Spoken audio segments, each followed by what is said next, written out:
नमस्कार, डेली 24 भारत देख रहे हैं आप। मैं हूं आपके साथ साहिल धुलिया। बुलेटिन की शुरुआत करेंगे। रांची में रविवार को राज्य मंत्रियों की विशेष कमेटी और प्रदर्शन कर रहे छात्र प्रतिनिधियों के बीच 3 दौर में करीब 5 घंटे तक चली मैराथन वार्ता पूरी तरह बेनतीजा रही। ऐसे में प्रदर्शनकारियों ने 10 अगस्त को पूर्व घोषित विधानसभा घेराव पर आगे बढ़ने का फैसला लिया। विधानसभा मार्च के लिए आंदोलनकारी छात्र संगठनों ने प्रदर्शनकारियों से किसी भी बहकावे में न आने की अपील की। छात्रों को सुबह 10 बजे से पहले पुरानी विधानसभा के पास जमा होने के लिए कहा गया था, जहां से उनका एकजुट होकर नई विधानसभा की ओर शांतिपूर्ण पैदल मार्च शुरू हो गया। तो विधानसभा घेराव को देखते हुए रांची जिला प्रशासन ने सुरक्षा के कड़े इंतजाम किए। नया विधानसभा परिसर के 750 मीटर के दायरे में झारखंड उच्च न्यायालय को छोड़कर बीएनएस की धारा 163 लागू कर दी गई। बता दें कि रविवार को छात्रों के साथ हुई वार्ता में सरकार की ओर से मंत्री सुदिव्य कुमार सोनू, दीपिका पांडे सिंह, संजय प्रसाद यादव और चमरा लिंडा शामिल थे। तो सरकार का दावा है कि छात्रों की लगभग 98% मांगे मान ली गई हैं। इनमें 14वीं जेपीएससी पीटी परीक्षा और एसीएफ परीक्षा को रद्द करना, टीडीपीएल एजेंसी की परीक्षाओं की जांच कराना और परीक्षा प्रणाली में सुधार के लिए विशेषज्ञों की समिति बनाना शामिल है। हालांकि छात्र प्रतिनिधि जेएसएससी सीजीएल परीक्षा को रद्द करने और पूरी प्रक्रिया की सीबीआई जांच कराने की अपनी मांग पर अड़े रहे। वार्ता के बाद जेएमएम मंत्री सुदिव्य कुमार सोनू ने कहा कि सीजीएल परीक्षा हाई कोर्ट और सुप्रीम कोर्ट की सीधी निगरानी में हुई थी। ऐसे में राज्य सरकार के पास सीजीएल परीक्षा को रद्द करने या सीधे सीबीआई जांच का आदेश देने का अधिकार नहीं है। वहीं 9 दिन से भूख हड़ताल पर बैठे देवेंद्र महतो भी मार्च में शामिल हो गए। अनशन की वजह से वो कमजोर हो गए हैं और चलने की स्थिति में नहीं थे। ऐसे में महतो को छात्रों ने अपने कंधे पर उठा लिया और फूल बरसाकर उनका स्वागत भी किया। इस दौरान उन्होंने तिरंगा लहराकर अपनी मौजूदगी दर्ज कराई। झारखंड विधानसभा की ओर मार्च कर रहे प्रदर्शनकारी छात्र सीएम हेमंत सोरेन से अपनी मांगे पूरी करने की अपील कर रहे हैं। प्रोटेस्ट में शामिल एक छात्र ने कहा कि आज सीएम सोरेन का बर्थडे है और वो अपनी मांगों के रूप में उनसे रिटर्न गिफ्ट चाहते हैं। तो विधानसभा की सुरक्षा में 7 बैरिगेटिंग होती है, जिसमें से छात्र प्रदर्शनकारियों ने 6 बैरिगेटिंग तोड़ दी। 7वां और आखिरी बैरिगेटिंग टूटी तो वो सीधे विधानसभा में पहुंच जाते। छात्र प्रदर्शनकारियों के 7वें और आखिरी बैरिगेटिंग तक पहुंचते ही पुलिस ने उन पर वाटर कैनन एक्शन शुरू कर दिया।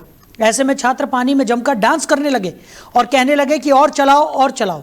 वहीं उग्र प्रदर्शन कर रहे छात्रों पर पुलिस ने लाठीचार्ज करने का कदम भी उठाया।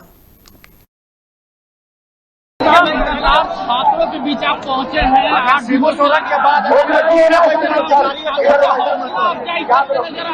क्या कहेंगे विधानसभा घेराव के माध्यम से, क्या चेता रहे हैं सरकार को? सरकार वो जब तेज कांटेदार तार का जो बैरिकेडिंग लगा दिया ना, मेरा हालत पूरी होने के बावजूद भी हम खुद को रोक नहीं पाए। ये क्या पाकिस्तान का बॉर्डर है, बांग्लादेश का बॉर्डर है, चाइना का बॉर्डर है? ये छात्र हैं।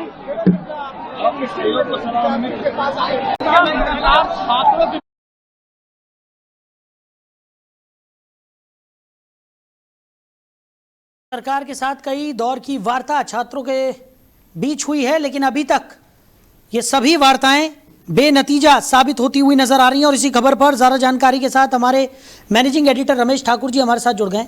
रमेश जी, रांची में छात्रों का प्रदर्शन आज उग्र होता हुआ नजर आया। विधानसभा घेराव के लिए छात्र निकले, 6 दौर की बैरिगेटिंग भी उन्होंने तोड़ दी, लेकिन 7वीं बैरिगेटिंग में पुलिस की तरफ से भी काफ़ी सख्त कदम यहाँ पर उठाए गए। वाटर कैनन का इस्तेमाल किया गया, लाठीचार्ज यहाँ पर हुआ है। और लेकिन अभी भी छात्र जो हैं वो अपनी मांगों को लेकर अड़िग है। कैसे देख रहे हैं? देखिए, मुझे लगता है कि ये आंदोलन भी जो जंतर मंतर पर हमने आंदोलन देखा वैसा ही रूप लेता हुआ दिखाई दे रहा है, क्योंकि अब जो मांगे थी वही कहा जा रहा है कि मांगे मांग ली गई हैं। अगर मांगे मांग ली गई हैं तो उसके बाद में फिर छात्र उग्र क्यों हो रहे हैं? क्या कोई नई डिमांड या कोई नई मांगे तो उन्होंने नहीं शुरू कर दिया? और ऐसा भी कुछ नहीं देखने को मिल रहा है। लेकिन इस आंदोलन को हम 2 तरीके से साहिल जी देख सकते हैं। पहला तो ये है कि आंदोलन बहुत ही एक जायज मांगों के लिए उठ रहा है, सरकार को माननी चाहिए। और सरकार ने मांगे मानी भी, उनकी तरफ से गठित लोग और जो उन्होंने तैनात करे थे उनसे बातचीत भी हुई और उसका हल भी निकला। लेकिन उसके बाद फिर चीजें वही हो पा रही हैं। जिसकी सरकार उम्मीद भी नहीं करके चल रही थी। और आज खबर ये आई है कि जो झारखंड लोक सेवा आयोग जो है, उस आयोग में 3 ऐसे पदाधिकारी थे, यानी बड़े अधिकारी थे, जिस को लेके ये पूरा आंदोलन खड़ा हुआ है।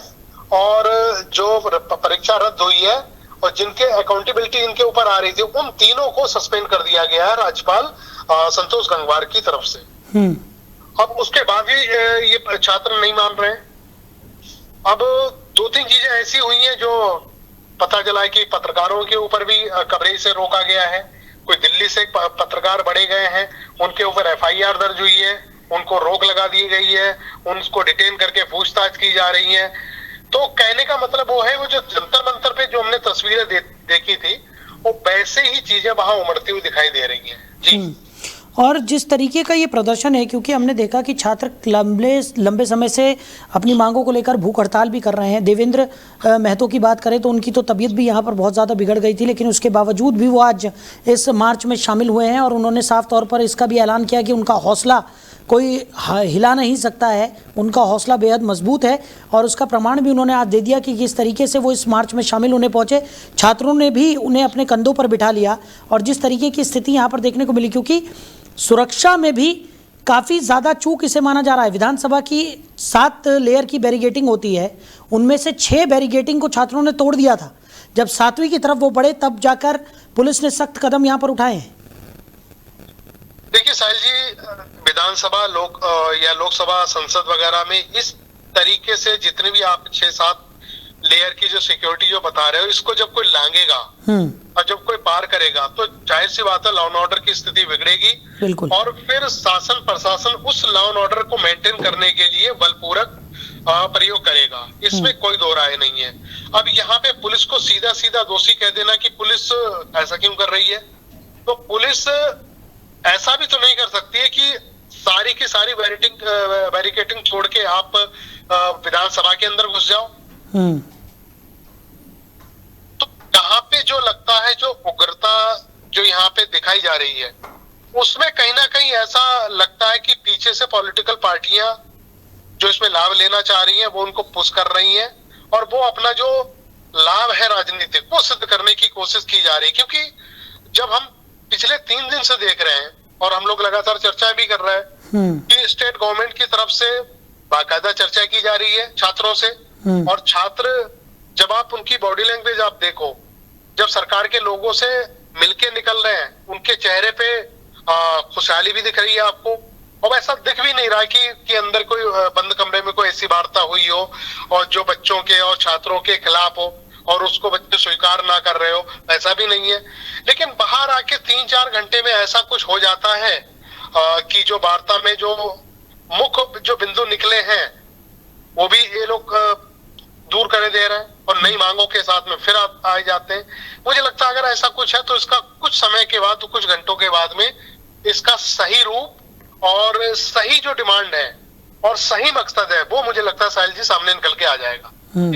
लेकिन फिलहाल की अगर स्थितियों की बात करें रमेश जी, क्योंकि आप काफ़ी अनुभवी हैं और कई सारे प्रदर्शन भी आपने देखे हैं, और अभी जंतर मंतर का जो प्रदर्शन है वहाँ पर हमने देखा कि किस तरीके से छात्रों की जो भूमिका रही और किस तरीके से जो जेनजी प्रदर्शन इस तरीके का उग्र हुआ, उसके बाद की स्थितियाँ हमने देखी, कई तरह के सवाल भी यहाँ पर उठे।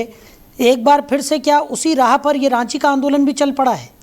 नहीं, बिल्कुल आप कह सकते हो। मैंने जैसे इशारा भी किया है, इस आंदोलन का मकसद थोड़ा सा में जल्दबाजी होगी। अभी थोड़ा सा अगर देखें तो कल तक या आज शाम तक ये पता चल जाएगा कि इसका मकसद क्या है और इसमें कौन कौन लोग शामिल हैं।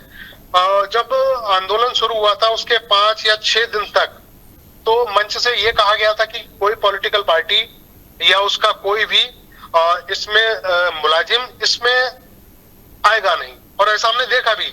लेकिन 7-8 दिन के बाद हमने देखा कई पॉलिटिकल पार्टियों के प्रमुख उनकी आमदगी हम लोगों ने देखी, मंच पे जा रहे हैं, सामाजिक कार्यकर्ता भी जा रहे हैं, राहुल गांधी का भी समर्थन मिल गया है और दूसरे पॉलिटिकल पार्टी वाले चाहे ममता बनर्जी हो या कई लोगों ने उनको समर्थन कर दिया।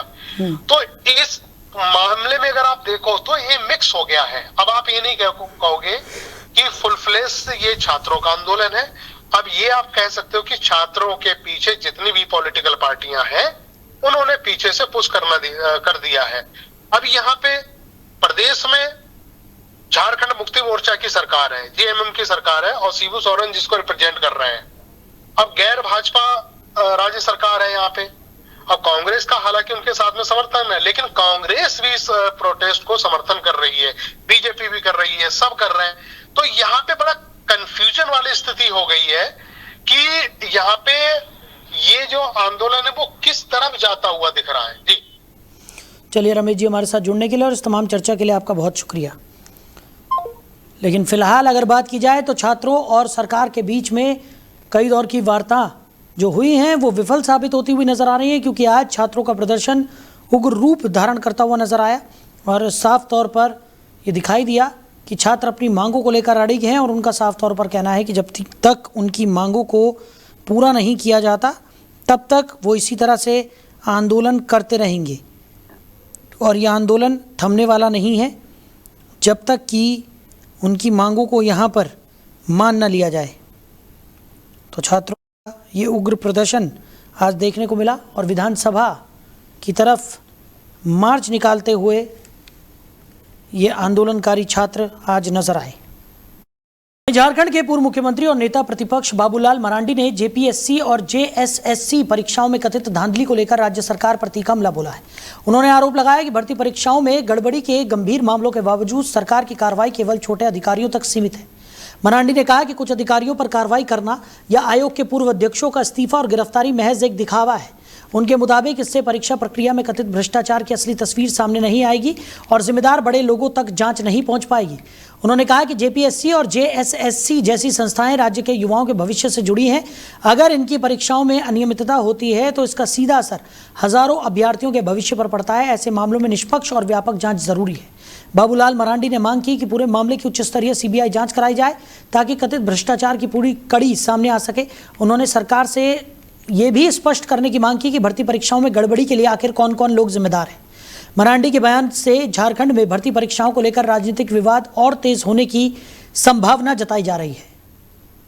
संसद के मॉनसून सत्र में पिछले 3 हफ्ते से जारी गतिरोध को खत्म करने की कोशिश तेज हो गई है। केंद्रीय संसदीय कार्य मंत्री किरण रिजिजू ने सोमवार को कहा कि सरकार छात्रों के प्रदर्शन से जुड़े मुद्दों पर सदन में चर्चा के लिए तैयार है। उन्होंने कहा कि गृह मंत्री अमित शाह इस मामले पर जवाब देंगे, लेकिन विपक्ष को सदन में हंगामा नहीं करना चाहिए। रिजिजू ने कहा कि सरकार पुलिस कार्रवाई से लेकर छात्र आंदोलन से जुड़े सभी मुद्दों पर उचित तरीके से चर्चा करने को तैयार है। हालांकि विपक्ष ने सरकार की पेशकश पर सवाल उठाए। विपक्षी सूत्रों के मुताबिक अगर गृह मंत्री छात्रों के मुद्दों पर बयान देंगे तो उन्हें अयोध्या के राम मंदिर में कथित चढ़ावा चोरी के मामले पर भी बयान देना चाहिए। कांग्रेस नेता प्रियंका गांधी ने भी कहा कि जब तक गृह मंत्री संसद में बयान नहीं देते गतिरोध खत्म होने की संभावना नहीं है। सोमवार को हंगामे के कारण सदन में प्रश्नकाल नहीं हो सका। विपक्षी सांसदों ने राम मंदिर और छात्रों पर पुलिस कार्रवाई को लेकर नारेबाजी की। वहीं समाजवादी पार्टी के सांसद प्रदर्शन के दौरान पानी और दूध लेकर संसद पहुंचे।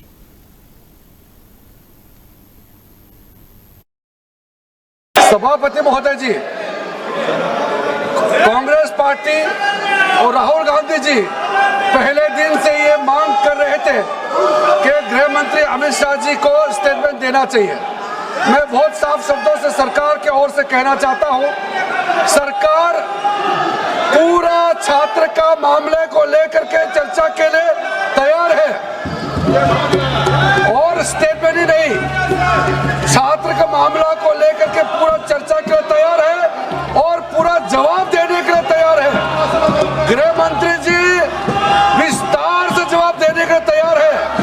मैं अनुरोध करता हूं कांग्रेस पार्टी और इनको कि गृह मंत्री जी का जवाब के समय डरना नहीं है, भागना नहीं है, पूरा सुनना पड़ेगा। मैंने बिजनेस एडवाइजरी में भी सार्वजनिक वहां सबके सामने में कह दिया है कि सरकार छात्र को लेकर के पूर्ण रूप से विस्तार से चर्चा के लिए तैयार है और पूरा जवाब देने के लिए तैयार है। वहीं केंद्रीय गृह मंत्री अमित शाह सोमवार को लोकसभा स्पीकर ओम बिरला से मिलने पहुंचे। संसद के मानसून सत्र में लगातार जारी हंगामे के बीच दोनों नेताओं की ये मुलाकात बेहद अहम मानी जा रही है। पिछले कई दिनों से विपक्षी दल अलग अलग मुद्दों को लेकर सरकार पर हमलावर हैं और सदन की कार्रवाई लगातार प्रभावित हो रही है। विपक्ष की ओर से दिल्ली में प्रदर्शन कर रहे छात्रों पर पुलिस कार्रवाई और अयोध्या के राम मंदिर में कथित चढ़ावा चोरी के मामले में गृह मंत्री अमित शाह से संसद में बयान देने की मांग की जा रही है। इन मुद्दों को लेकर सत्ता पक्ष और विपक्ष के बीच गतिरोध बना हुआ है। इस बीच केंद्रीय संसदीय कार्य मंत्री किरण रिजिजू ने कहा कि सरकार छात्रों के प्रदर्शन से जुड़े मुद्दे पर चर्चा के लिए तैयार है। उन्होंने विपक्ष से सदन में हंगामा नहीं करने और गृह मंत्री का जवाब सुनने की अपील की है। वहीं विपक्ष का कहना है कि केवल छात्रों के मुद्दे पर चर्चा पर्याप्त नहीं है। विपक्ष राम मंदिर से जुड़े मामले पर भी गृह मंत्री के बयान की मांग कर रहा है। ऐसे में अमित शाह और ओम बिरला की मुलाकात को संसद में जारी गतिरोध खत्म करने की दिशा में महत्वपूर्ण कदम माना जा रहा है। वहीं कांग्रेस सांसद रेणुका चौधरी ने संसद परिसर में मोदियाबिंद लिखे चश्मे के साथ सरकार पर निशाना साधा।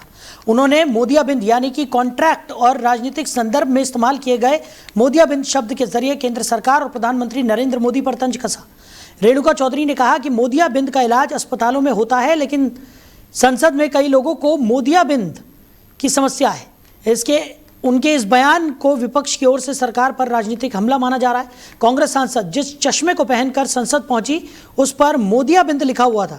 इस प्रदर्शन के जरिए उन्होंने सरकार की नीतियों और विपक्ष के मुद्दों को लेकर सत्ता पक्ष पर निशाना साधने की कोशिश की। संसद के मानसून सत्र में पहले से ही सत्ता पक्ष और विपक्ष के बीच कई मुद्दों पर टकराव चल रहा है। विपक्षी सांसद लगातार विभिन्न मामलों को लेकर सरकार से जवाब की मांग कर रहे हैं। वहीं सत्ता पक्ष विपक्ष पर सदन की कार्रवाई बाधित करने का आरोप लगाया है। रेणुका चौधरी का यह प्रदर्शन भी संसद में जारी राजनीतिक गतिरोध के बीच सामने आया है। मोदियाबिंद शब्द को लेकर अब सियासी बयानबाजी और तेज होने की संभावना है। वहीं नीट यूजी 2026 पेपर लीक मामले में सोमवार को दिल्ली की राउज एवेन्यू स्थित स्पेशल फास्ट ट्रैक कोर्ट में सुनवाई हुई।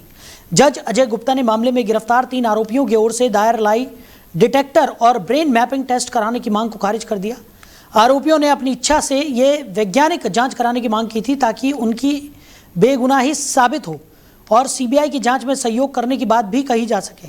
तो सुनवाई के दौरान सीबीआई ने इस अर्जी का विरोध किया। जांच एजेंसी ने कहा कि आरोपियों को यह तय करने का अधिकार नहीं है कि जांच किस तरीके से की जाए। सीबीआई के मुताबिक जांच के दौरान आरोपियों के खिलाफ पर्याप्त सबूत जुटाए जा चुके हैं और इस चरण पर ऐसे टेस्ट की जरूरत नहीं है। वहीं कोर्ट ने सीबीआई की ओर से दाखिल करीब 20,000 पन्नों की चार्जशीट पर संज्ञान लेने का फैसला 12 अगस्त तक टाल दिया। कोर्ट ने कहा कि दस्तावेज काफ़ी बड़े और भारी भरकम हैं, इसलिए उनकी आगे की जांच की ज़रूरत है। उनके साथ ही अदालत ने तीनों आरोपियों को हिरासत में भी 12 अगस्त तक बढ़ा दी है और सीबीआई ने आरोपियों की अर्जी दाखिल करने पर भारी जुर्माना लगाने की मांग की है। वहीं रूस और यूक्रेन के बीच जारी युद्ध अब नए और खतरनाक दौर में पहुंच गया है और यूक्रेनी राष्ट्रपति व्लादिमीर जेलेंस्की के दावों के मुताबिक उत्तर कोरिया रूस के समर्थन में 30,000 से 50,000 सैनिक भेजने की तैयारी कर रहा है।